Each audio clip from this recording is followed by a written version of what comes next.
क्योंकि देश में जितने भी मंदिर हैं उसका जितना पैसा होता है वो सरकारी योजनाओं में खर्च होता है और वही पैसा मदरसों की देखरेख में लगता है, मौलाना की तनख्वाह पे खर्च कर दिया जाता है, हज सब्सिडी में दिया जाता है। जब मस्जिदों और चर्चों का पैसा देश हित में काम नहीं आता तो हमारे मंदिरों का पैसा भी उनकी मुफ्त योजनाओं में नहीं जाना चाहिए। नमस्कार साथियों, जैसा कि आप सभी को मालूम है, कल यानी शनिवार को 1 जून को लोकसभा के 7 चरणों के चुनाव की प्रक्रिया संपन्न हो चुकी है और जिस तरह एग्जिट पोल के नतीजे आ रहे हैं, रुझान आ रहे हैं, उन रुझानों को देखते हुए लग रहा है कि देश में एक बार फिर से भाजपा और एनडीए की सरकार बनने जा रही है। मैं और लोगों की बातें नहीं करूंगा, सब ने अपने अपने हितों के अंदर तमाम राजनीतिक दलों को वोट डाले, लेकिन मैंने और जितने भी राष्ट्रवादी हैं उन्होंने बीजेपी के और उनके एनडीए दलों के सहयोगों को वोट डाला होगा, यह सोचकर के देश में एक अच्छी और स्थिर सरकार आनी चाहिए जो देश को प्रगति की तरफ लेके जाए। लेकिन इस सरकार ने 10 साल पहले जब यह सरकार सत्ता में आई थी तो देशवासियों से और खासकर बहुसंख्यक समाज से कुछ वादे भी किए थे। मैं उन वादों को याद दिलाना चाहता हूं और मैं चाहता हूं क्योंकि आज जो भाजपा और उसके सहयोगी दल है वो मीटिंग कर रहे हैं और 100 दिन का एजेंडा तय कर रहे हैं और मैं चाहता हूं अपने एजेंडे में हमारी इन 3-4 मुख्य मांगों को भी शामिल कर सकें। भाजपा ने देश में बहुत अच्छे काम करे। भाजपा ने नोटबंदी करी जिससे पाकिस्तान की अर्थव्यवस्था डवाडोल हो गई, नकली नोट छपने बंद हो गए, धारा 370 हटा दी, कश्मीर का विकास होना शुरू हो गया, राम मंदिर भी न्यायालय के आदेश से, कोर्ट के आदेश से राम मंदिर का निर्माण भी इसी देश की सरकार ने करवाया।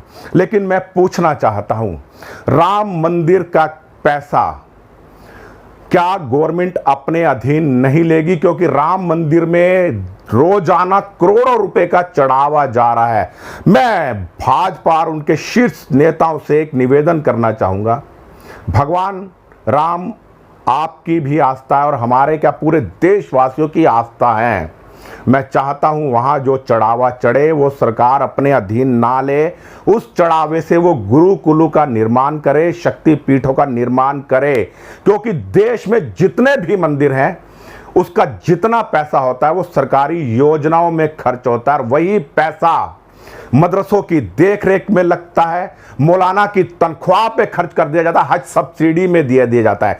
जब मस्जिदों और चर्चों का पैसा देश हित में काम नहीं आता तो हमारे मंदिरों का पैसा भी उनकी मुफ्त योजनाओं में नहीं जाना चाहिए। लेकिन मेरी मुख्य मांग ये नहीं थी, मैंने अपना विचार प्रकट करा था। मेरी मुख्य मांग है देश में जल्द से जल्द जनसंख्या नियंत्रण कानून आना चाहिए, क्योंकि जिस तरह से संप्रदाय विशेष वालों की यानी शांति दूतों की जनसंख्या बहुत तेजी से बढ़ रही है, भयावह डरावनी देश में परिस्थिति पैदा हो गई है। आज आप ब्रिटेन का हाल देख लीजिए, किस तरह वहां शरिया कानून की मांग हो रही है। जर्मन में तो एक दिन पहले किस तरह एक हत्यारे ने चाकू से 3-4 लोगों को घायल कर दिया, बाद में पुलिस की गोली से वो मारा गया। किस तरह वो सांप्रदायिक नारे लगा रहा था और देश में जो विकट स्थिति पैदा हो रही है, तो इसलिए सबसे पहले मैं प्रधानमंत्री जी आपसे निवेदन करूंगा, एनडीए की सरकार से और उनके सहयोगी दलों से, कि जल्द से जल्द देश में जनसंख्या नियंत्रण कानून लेकर आए, क्योंकि जहां जहां भी संप्रदाय विशेष वालों की आबादी बढ़ रही है और देश का कोई भी हिस्सा हो, चाहे वो केरला हो, पश्चिम बंगाल हो, वहां पर आप स्थिति देख सकते हैं किस तरह से हमारी बच्चियों के साथ लव जिहाद होता है और भी बहुत से ऐसे कार्य होते हैं जिनको मैं सामने यूट्यूब चैनल पर बोल नहीं सकता।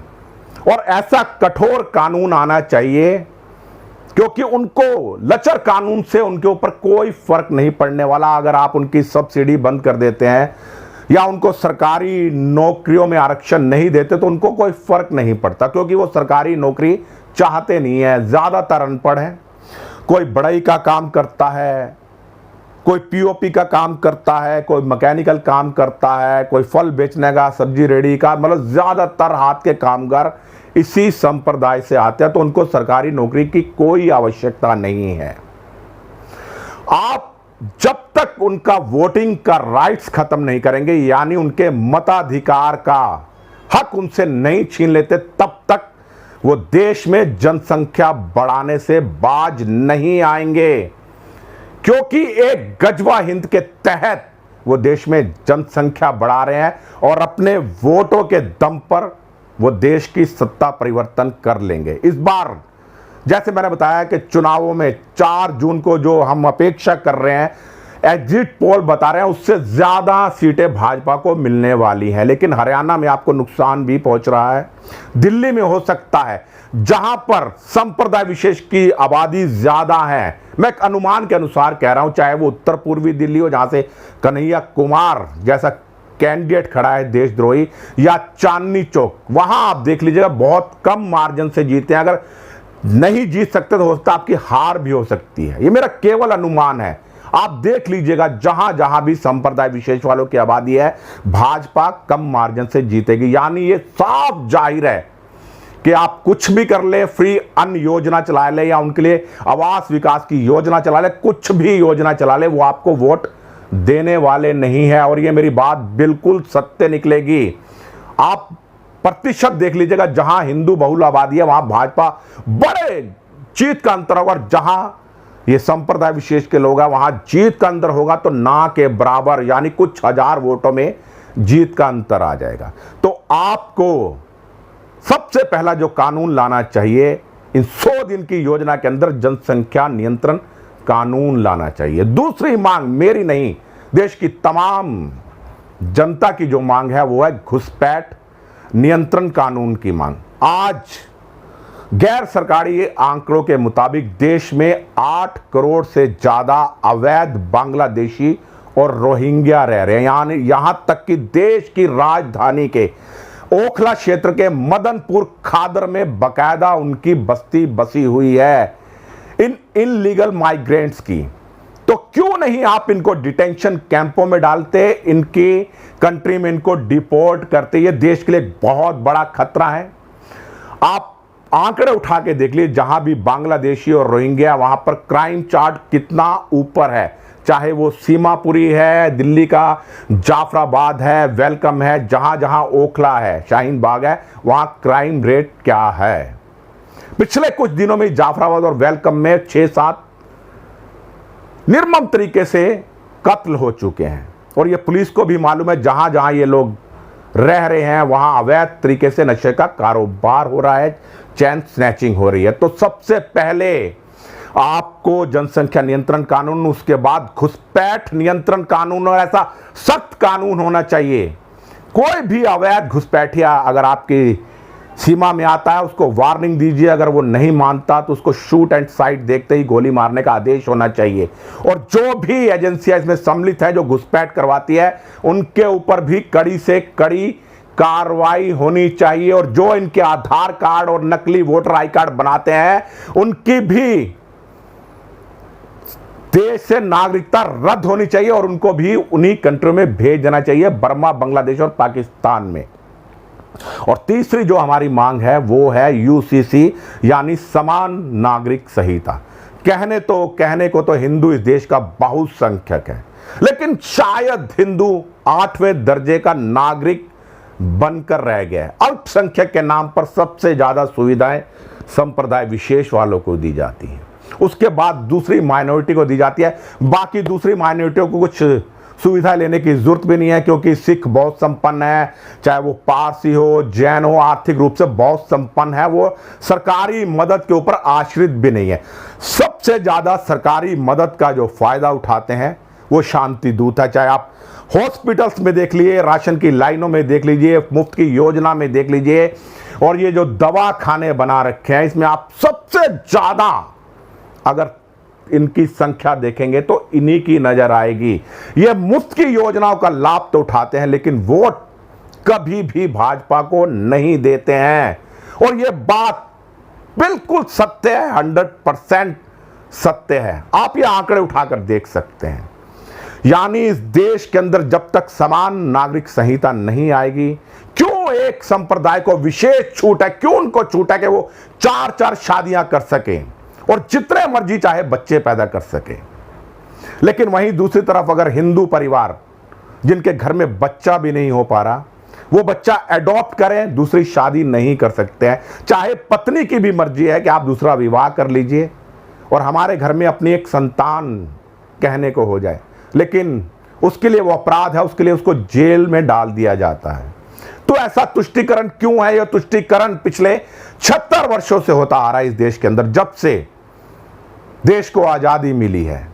और वक्फ बोर्ड को इतने अधिकार दे दिए गए हैं, अगर मेरी ये जिस घर में मैं बैठा हुआ आज वक्फ बोर्ड मेरे घर पर नोटिस चस्पा कर दे तो ये मेरी प्रॉपर्टी मेरी नहीं रहेगी, मुझे वक्फ बोर्ड के ट्रिब्यूनल में जाकर याचिका लगानी पड़ेगी जहां तमाम मेंबर उनके हैं। तो इतना तुष्टीकरण किस लिए? प्रधानमंत्री जी, आपको भी भाजपा को देश में आए हुए पूर्ण बहुमत से 10 वर्ष हो गए, ये 3 कानून जल्द से जल्द लागू करें, अन्यथा मैं और देश के जितने भी राष्ट्रवादी हैं वो ये कहेंगे आपके जितने वादे हैं वो बेमानी है, खोखले हैं, केवल हिंदुओं को बेवकूफ बनाने के लिए हैं। मांगे तो बहुत सी हैं, जैसे मैंने आपको बताया कि हमारे मठ मंदिर हमारे सरकारी नियंत्रण से बाहर जाने चाहिए। अगर चर्चों के ऊपर कोई टैक्स नहीं है, मस्जिदों के ऊपर कोई टैक्स नहीं है, तो हमारे मंदिरों के ऊपर टैक्स क्यों है? और जो एक वीवीआईपी कल्चर आपने मंदिरों में लगा रखा है, जब कहते हैं कि भगवान की दृष्टि में सब बराबर हैं, तो वहां पर क्यों ये आपने टिकटें लगा रखी हैं? 101 रुपए में ये दर्शन, 501 रुपए में स्पेशल दर्शन। हर आदमी को एक लाइन में लगकर भगवान के दर्शन करने चाहिए। मैं ये नहीं कहता कि जितने भी हैं सेलिब्रिटीज हैं या सरकारी अधिकारी हैं उनके लिए तो विशेष व्यवस्था होनी चाहिए, या राजनेताओं के लिए उनके पास समय कमी होने, लेकिन जो पैसे वाले पैसे देकर विदाउट लाइन बड़े बड़े मंदिरों में दर्शन करते हैं, ये प्रथा भी बंद होनी चाहिए। और हमारे तीर्थ यात्राओं पर जो आपने टैक्स लगा रखा है उसको भी नियंत्रण में करें। हज यात्रा के लिए तो आप सब्सिडी देखते हैं, 300 योजनाएं आपने अल्पसंख्यकों के नाम पर चला दी, लेकिन बहुसंख्यक समाज को क्या मिला?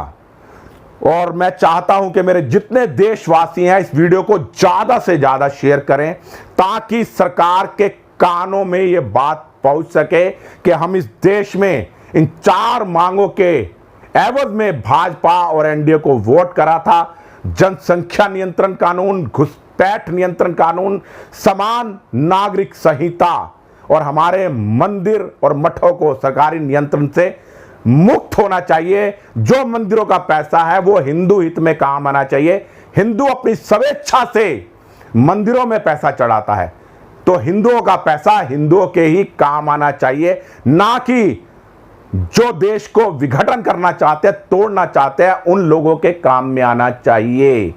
और वक्फ बोर्ड में जो सीमित शक्तियां दी गई हैं, इन तमाम पावर्स को खत्म कर देना चाहिए और वक्फ बोर्ड को भंग कर देना चाहिए। अन्यथा मैं यही कहूंगा कि आप भी पुरानी सरकारों की तरह तुष्टीकरण की नीति पर चल रहे हैं। अगर मेरी बातें आपको अच्छी लगें तो इस वीडियो को शेयर भी कीजिएगा। मैं आपका दोस्त राजेश भसीन, संवाद नेशन के साथ। जय हिंद, जय भारत, वंदे मातरम।